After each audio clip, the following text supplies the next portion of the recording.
ನಮಸ್ಕಾರ. ನಮಸ್ತೆ. ತಮ್ಮ ಹಿನ್ನೆಲೆ ಹೇಳಿ, ಸಿನಿಮಾಗೆ ಹೇಗೆ ಬಂದ್ರಿ ಈ ಸಿನಿಮಾಗೆ? ಸೊ ಮೊದಲದಾಗಿ ನನ್ನ ಹೆಸರು ವಿಹಾನ್ಶಿ ಹೆಗ್ಡೆ ಅಂತ.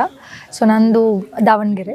ಸೊ ನಾನು ಒಂದು BA ಗ್ರ್ಯಾಜುಯೇಷನ್ ಮುಗಿಸಿ ನಾನು ಮನೇಲಿದ್ದಾಗ ನನಗೆ ಇನ್ಸ್ಟಾಗ್ರಾಮ್ ಥ್ರೂ ಒಂದು ಆಪರ್ಚುನಿಟಿ ಬಂತು. ಸೊ ಅದರಿಂದ ಇಲ್ಲಿ ತನಕ ನನ್ನ ಜರ್ನಿ ಬಂದಿದೆ. ಇವಾಗ ಮೂವಿ ಅದರಲ್ಲಿ ಸೆಲೆಕ್ಟ್ ಮಾಡಿ ಸೊ ಇಲ್ಲಿ ತನಕ ಆಡಿಷನ್ ಮೂಲಕ ಸೆಲೆಕ್ಟ್ ಆಗಿ ಮೊದಲನೇ ಸಿನಿಮಾ ಆಯ್ಕೆ ಆದ್ರಿ. ಮೊದಲನೇ ಸಿನಿಮಾ ಸುಖಿ ಭವ ಅಂತ ಇದೆ. ಸುಖಿ ಭವನ ತಾವು ಖುಷಿ ಆಗ್ತಿದೆ, ಬ್ಲೆಸ್ಡ್ ಫೀಲ್ ಆಗ್ತಿದೆಯಾ? ಬ್ಲೆಸ್ಡ್ ಫೀಲ್ ಆಗ್ತಿದೆ, ಪ್ಲಸ್ ಸ್ವಲ್ಪ ನರ್ವಸ್ನೆಸ್ ಕೂಡ ಇದೆ. ಫಸ್ಟ್ ಮೂವಿ ಬರ್ತಾ ಇದೆ ಕನ್ನಡದಲ್ಲಿ ಅಂದಾಗ. So it's a kind of blessing if people love us ಅಂತ ಅಂತಾರೆ. ತಮ್ಮ ಪಾತ್ರದ ಬಗ್ಗೆ ಹೇಳಿ. ಸೊ ನನ್ನ ಪಾತ್ರ ಬಂದುಬಿಟ್ಟು ಊರ್ವಿ ಅಂತ ಹೇಳಿ. ಸೊ ಅವಳು ಒಂದು ತುಂಬ ಫುಲ್ ಆಫ್ ಲೈಫ್ ಇರುವಂಥ ಹುಡುಗಿ, ತುಂಬ ಬಬ್ಲಿ ಆಗಿರುವಂಥ ಕ್ಯಾರೆಕ್ಟರ್. ಸೊ ಅವಳಿಗೆ ಒಂದು ಹುಡುಗನ ಮೇಲೆ ಲವ್ ಆಗುತ್ತೆ. ಸೊ ಲವ್ ಆದಾಗ ಆ ಲವ್ ಅವಳಿಗೆ ಸಿಗುತ್ತೋ ಇಲ್ವೋ, ಅಥವಾ ಆ ಜರ್ನಿಯಲ್ಲೇ ಇನ್ನೊಂದು ಅವಳ ಲೈಫಲ್ಲಿ ಟ್ವಿಸ್ಟ್ ಬರುತ್ತೆ. ಸೊ ಅದನ್ನು ಅವಳು ಹೇಗೆ ಎಕ್ಸೆಪ್ಟ್ ಮಾಡ್ಕೊಂಡು ಹೋಗ್ತಾಳೆ ಅನ್ನೋದು ತುಂಬ ಚೆನ್ನಾಗಿ ತೋರಿಸಿದ್ದಾರೆ. So this is my character. Okay, seniors juniors ಹೊಸಬ್ರು ಎಲ್ಲ ಮಿಕ್ಸ್ ಇರುವಂಥ ಒಂದು ಒಳ್ಳೆ ಕಾನ್ಸೆಪ್ಟಲ್ಲಿ ಡೈರೆಕ್ಟರ್ ಮಾಡಿದ್ದಾರೆ. ಅವ್ರದ್ದೆಲ್ಲರ ಜೊತೆ ಆ್ಯಕ್ಟ್ ಮಾಡಿದ ಅನುಭವ ಎಲ್ಲ ಹೇಗಿತ್ತು ನಿಮಗೆ? ಯಾಕಂದರೆ ನೀವು ಮೊದಲನೇ ಸಿನಿಮಾ ಅಂದಾಗ ನಿಮ್ಗೊಂದಿಷ್ಟು ಭಯ ಇರುತ್ತೆ, ಆತಂಕ ಇರುತ್ತೆ, ಜೊತೆಗೆ ಒಂದು ಉತ್ಸಾಹನೂ ನಿಮ್ಮಲ್ಲಿರುತ್ತೆ. ಇದೆಲ್ಲ ಮಿಕ್ಸ್ಚರ್ ಇದ್ದಾಗ ನಿಮ್ಗೆ ಹೇಗೆ?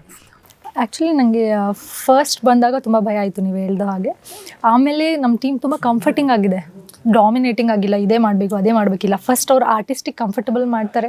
ಅದಾದಮೇಲೆ ಅವರಲ್ಲಿರುವಂಥ ಬೆಸ್ಟ್ನ ತೆಗಿಯೋದಕ್ಕೆ ಔಟ್ ಆಫ್ ತೆಗಿಯೋದನ್ನ ಪ್ರಯತ್ನ ಪಟ್ಟಿದ್ದಾರೆ. ಸೊ ಡೈರೆಕ್ಟ್ರು ಕೂಡ ಅಷ್ಟು ಡಿಮ್ಯಾಂಡಿಂಗ್ ಆಗಿರಲಿಲ್ಲ. ಅವ್ರು ತುಂಬ ಚೆನ್ನಾಗಿ ಕುತ್ಕೊಂಡ್ಬಿಟ್ಟು ನಮಗೆ ಮುಂಚೆನೇ ಹೇಳ್ಕೊಟ್ಟು ಈ ಥರನೇ ಮಾಡಬೇಕು ಅಂತ ಹೇಳಿ ಡೈಲಾಗ್ಸ್ ಎಲ್ಲ ಕೊಟ್ಟು ಮಾಡಿಸಿರುವಂಥದ್ದು. ಸೊ ಹಾಗಾಗಿ ಅಂಥ ಕಷ್ಟ ಏನು ಅನಿಸ್ಲಿಲ್ಲ, ಚೆನ್ನಾಗೇ ಇತ್ತು. ಈವನ್ ಶೋಭರಾಜ್ ಸರ್ ನಮ್ಮ ತಂದೆ ಪಾತ್ರದಲ್ಲಿ ಕಾಣಿಸ್ಕೊಳ್ತಾ ಇದ್ದಾರೆ. ಸೊ ಶೋಭರಾಜ್ ಸರ್ ಅಂದ ತಕ್ಷಣ ಎಲ್ರಿಗೂ ಒಂಥರ ವಿಲನ್ ಲುಕ್ಕೇ ಎಲ್ರಿಗೂ ನೆನಪಾಗುತ್ತೆ. ಬಟ್ ಇದರಲ್ಲಿ ಅವ್ರ ಡಿಫ್ರೆಂಟ್ ಶೇಡ್ ಇದೆ. ಅವರು ನನ್ನ ತಂದೆಯಾಗಿ ಕಾಣಿಸ್ಕೊಳ್ತಾ ಇದ್ದಾರೆ. ಹಾಗೆ ಒಂದು ತಂದೆ ಪಾತ್ರನ ತುಂಬ ಚೆನ್ನಾಗಿ ಮಾಡಿದ್ರು ಸರ್. ಅವ್ರ ಜೊತೆ ನಾನು ಆ್ಯಕ್ಟ್ ಮಾಡುವಾಗ ಕೂಡ ಫಸ್ಟ್ ಹೋದಾಗ ಸ್ವಲ್ಪ ನರ್ವಸ್ನೆಸ್ ಫೀಲ್ ಆಯಿತು, ಏನೋ ಹೇಗೋ ಅಂತ ಹೇಳಿ. ಯಾಕಂದರೆ ತುಂಬ ಸೀನಿಯರ್ ಆರ್ಟಿಸ್ಟ್.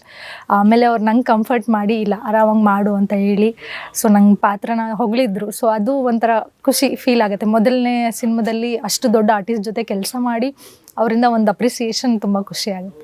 ಓಕೆ, ಸುಖಿ ಭವ 6th ರಿಲೀಸ್ ಆಗ್ತಿದೆ.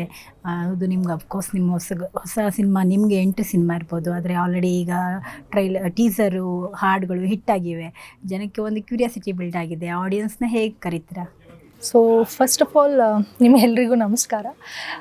ಹೇಳಬೇಕು ಅಂದರೆ ಇವಾಗ ಎಲ್ರಿಗೂ ಕೂಡ ಈ ಡ್ರಾಮಾಸ್ ಆ್ಯಂಡ್ ಅನ್ರಿಯಲಿಸ್ಟಿಕ್ ಥಿಂಗ್ಸ್ ಮೇಲೆ ತುಂಬ ಜಾಸ್ತಿ ಗಮನ ಇದೆ. ಸೊ ಆ್ಯಕ್ಷನ್ಸ್ ಅದು ಇದು.